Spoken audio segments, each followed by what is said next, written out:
지역 현안을 살펴보는 이슈 플러스 이번 시간에는 권대동 강원도교육청 대변인 모시고 새학기 방역 정책과 유의사항 등을 알아보겠습니다. 안녕하세요. 네, 안녕하세요. 네, 대변인 이제 겨울 방학이 거의 다 끝나고 대부분 학교가 개학을 준비하고 있는 시기이죠. 예, 그렇죠. 네, 뭐 매년 좀 이어지는 문제인 것 같은데요. 올해도 제가 듣기로는 도내 학생 수가 2,000명 정도 줄어든다고 들었습니다. 먼저 학생 수 현황이 좀 어떨까요? 네, 뭐 학생 학령 인구 감소하는 건 뭐 저희 강원도뿐만 아니고 전국적인 현상이고요. 방금 말씀하신 것처럼 계속 줄고 있습니다. 학년별로 조금 차이는 나지만 전체적으로 줄어들고 있고요. 올해 도내 초중고 학계 총 학생 수는 한 14만 7천여 명 현재 통계로 잡히고 있고, 이 중에서 이제 초등학생이 7만 2천 명, 그다음에 중학생이 3만 8천 정도, 그다음에 고등학생이 3만 7천 명 정도 돼 있고요. 여기는 이제 유치원생 14,000여 명은 포함되지 않은 숫자이고요. 뭐 말씀 앞서 했지만 저희가 오미크론 변이 바이러스가 많이 늘어나고 예. 학생들의 감염도 늘어나기 때문에 좀 불안감도 커져 있는 상황인 것 같습니다. 예. 강원도 내에도 청소년들이나 뭐 교육계 감염률이 좀 높은가요?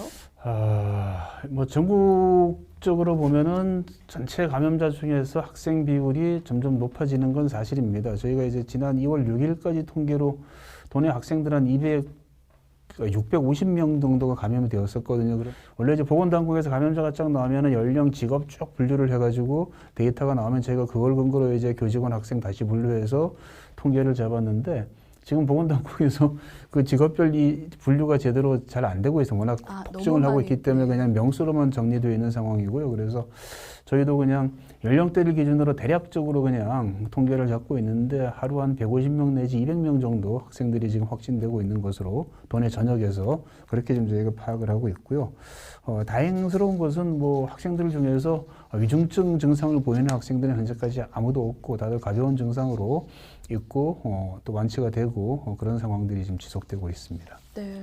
교육부와 교육청에서 새학기를 등교 수업을 원칙으로 하게 되는 이유가 있을까요? 저희가 2년 동안 코로나를 겪으면서 그 학생들의 뭐 학습 격차 문제도 상당히 사회적 문제가 되었고, 사실 그것보다 더 큰 것은 정서적 문제가 상당히 큽니다.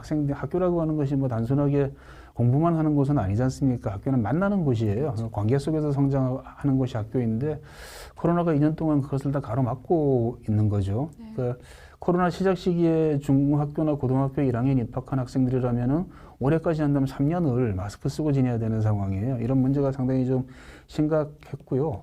전 세계 뭐 과학자, 보건당국에서 분석하기를 이 오미크론 변이라고 하는 것이 전파력은 상당히 높은데 오히려 또 치명률은 뚝 떨어지는 상당히 낮은 그런 특성을 가지고 있다고 하고, 이런 것들을 종합해 봤을 때 학생들의 정서적인 문제, 학습 격차의 문제, 그다음에 또 원격 수업 같은 걸 하게 되면 또 돌봄의 문제도 상당히 크거든요. 집에서 원격 수업을 할 때 집에서 부모님이 옆에서 도와줄 수 있는 아이들과 그렇지 못한 아이들 사이에 또 엄청난 격차가 벌어질 수밖에 없고, 오미크론의 특성 이런 것들까지 종합적으로 고려해서 3월 달에는 정상 등교를 시작을 하는 게 옳겠다라고 교육부나 교육청에서 판단을 한 것이고요.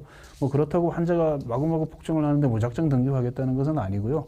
그 감염병 진행 상황을 보아가면서 그 상황에 맞게 학교별로 또는 지역별로 등교를 조절할 수 있게 그렇게 지금 정책을 추진하고 있습니다. 네. 뭐 구체적으로 기준을 본다면은 전교생의 3%가 감염이 된다거나 아니면 전교생의 15% 이상이 격리가 된다면 학교별로 등교를 조절할 수 있게 현재 그렇게 지금 정책을 준비하고 있고요. 또 참고로 가장 이제 원격 수업이 진행됐을 때 가장 어려움에 닥치는 학년이 연령대가 보면 유치원생들하고 초등학교 저학년이에요. 그래서 유치원생, 초등학교 1, 2학년, 그다음에 특수학급 학생들, 그다음에 또 이제 저희가 강원도에서 정하기는 100명 미만 학교로 정했는데 100명이 안 되는 학교들은 가능하면은 매일 등교를 하는 것을 원칙으로 삼되, 또 이제 감염 상황에 따라서 학교장이 저기 판단할 수 있도록 그렇게 지금 계약을 준비하고 있습니다. 네, 이미 뭐 여러 가지 말씀을 해주신 것 같은데요. 만약에 코로나19 확진자가 교내에서 발생을 하게 됐을 경우에 구체적으로는 어떻게 좀 대응을 해야 되는 건가요?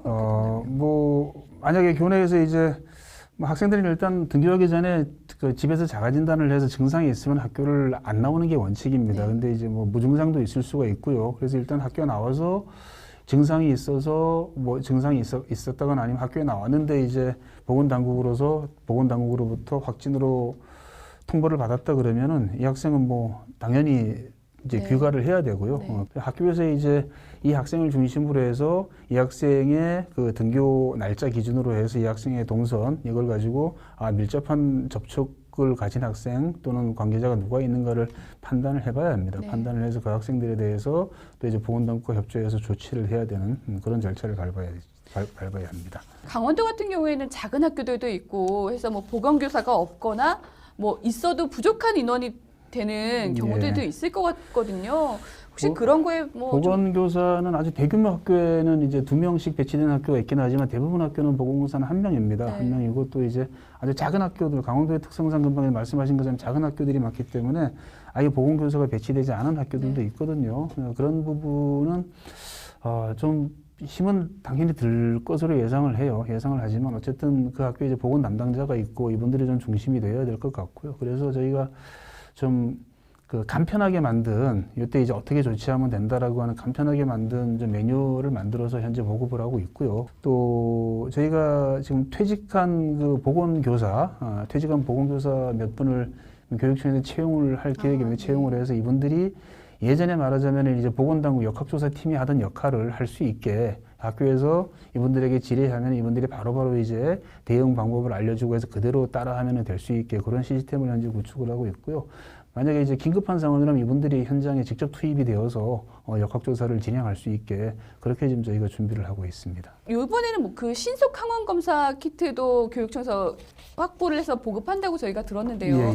이런 보급이나 계획은 어떻게 좀 갖고 계실까요? 신속 항원 검사는 뭐 쉽게 말해서 자가진단을 할 자가진단 키트를 말하는 거고요. 근데 직접 이제 코를 이렇게 찔러 가지고 검사를 하는 것인데 뭐 신속 항원 검사는 저희가 교육부에서 이제 애초에 학생당 한 20% 학생 전체 정원 20% 정도를 구비하기를 요구했는데 저희는 100%가 넘게 지금 확보를 하고 있습니다. 항원 그 키트를 확보를 해서 2월 말까지 학교에 지금 공급할 수 있도록 준비를 하고 있고요.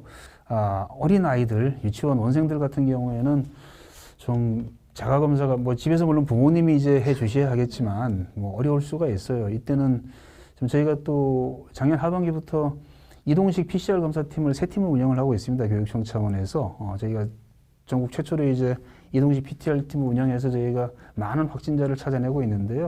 유치원이나 초등학교 저학년처럼 신속 그 항원 검사가 좀 어려운 그런 집단에는 이 저희 교육청의 PCR팀, 이동 PCR팀을 파견을 해서 이들이 좀 필요한 검사를 할 수 있도록 그렇게 조치를 할 예정입니다. 학생 한 명뿐만 아니라 이제 같이 살고 있는 부모나 뭐 자녀, 형제자매들이 같이 확진의 경우도 있잖아요. 예, 그렇죠. 그럴 경우에 뭐 등교를 못 한다거나 이런 거에 대한 조치 사항들도 우려하시는 분들이 많더라고요. 예, 아무래도 이제 뭐 동거 가족이 확진이 되거나 했을 때 걱정이 많죠. 거기에 대한 이제 매뉴얼도 다 준비가 되어 있습니다. 근데 이거는 이제 만약에 이제 동거 가족이 확진되었을 때 뭐 재택 치료를 하게 되잖아요. 그러면은 접종을 완료하지 못한 사람이라면은 7일간 일단 격리를 해야 합니다. 7일간 격리를 해야 되기 때문에 당연히 등교는 못하게 되고요. 또 이제 격리 해제 전에 PCR 검사를 하게 돼요. PCR 검사하게 되어서 PCR 검사에서 음성 판정이 나오면 바로 등교가 가능한데 PCR 검사에서 음성이 안 나왔다 그러면은 격리가 더 연장이 되겠죠. 그런 조치를 좀 취해야 되는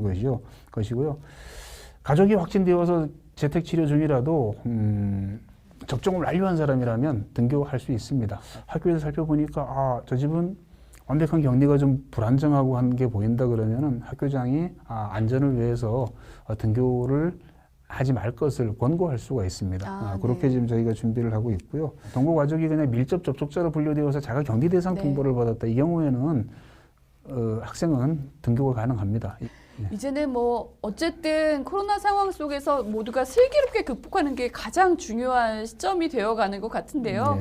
네, 뭐 좀 안전한 교육 그리고 학교 환경 구축을 위해서 학부모나 학생들이 좀 당부하고 싶은 것도 있으시죠?